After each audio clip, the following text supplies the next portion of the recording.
galitin si Juan, baka magising sa laban. Hustisya'y para sa mayaman, mahirap laging talunan. Matagal nang tiniis, pero oras nyo nang bayaran. Huwag sanang hintayin, kamatayan ang hatol sa'yo ni Juan. Ito ang kwento ng bawat Pilipinong naiwan ang tinig ng mahihirap. Ang laban ni Juan habang sila'y nakaupo sa kanilang upuan. Mga tao'y nagdurusa at nakabaon sa utang. Tayo'y magsama-sama, tumayo at lumaban. Nilaban ng hustisya para sa kinabukasan. At ito ang inyong tandaan, at huwag niyong kalimutan. Huwag niyong galitin si Juan, sa kanto naglalako.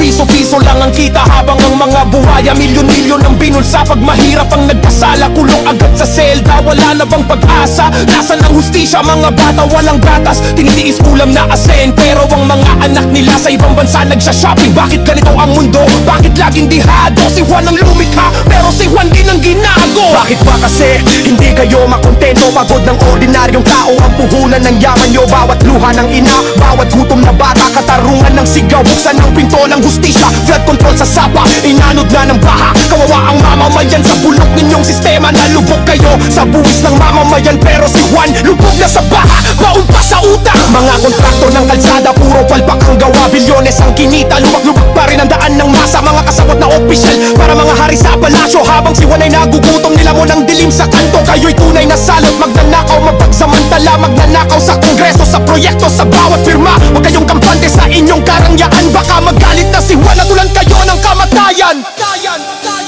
Huwag mong galitin si Juan, baka magising sa laban. Hustisya'y para sa mayaman, mahirap laging talunan. Matagal ang tiniis, pero oras nyo nang bayaran.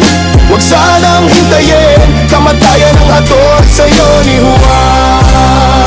Kung walang magnanakaw sa kaba ng ating bayan, eskwela'y puno ng libro, guro'y may dangal, magsasakay may patubig, ani sagana, manggagaway may sahod na sapat sa pamilya. Kalsada'y maayos, ospital ay kumpleto, bata'y nag-aaral, hindi nagugutom sa kanto. Sa halip ng bulsay, sariling inambag, yaman ng bansay sa tao na ilatag. Kung wala sanang korupsyon at gobyerno ay tapat, serbisyo'y mabilis, bawat tao'y may sapat. Kabataan may pag-asa, pangarap ay abot, hindi na kailangan ng ibang bayan at matakot. Kalayaan ay dama, tiwala ay buo, batas ay pantay-pantay, wala na ang kalbaryo. Kung ang pondo ng bayan ay di na nilustay, Pilipinas ay taas noo, may tagumpay. Paninililay darating, di mo kayang takasan, dugot pawis ng bayan, ito'y inyong bayaran. Mga kasinungalingan mo'y isa-isang babalikan, sa dulo ng kwento lalabas din ang katotohanan.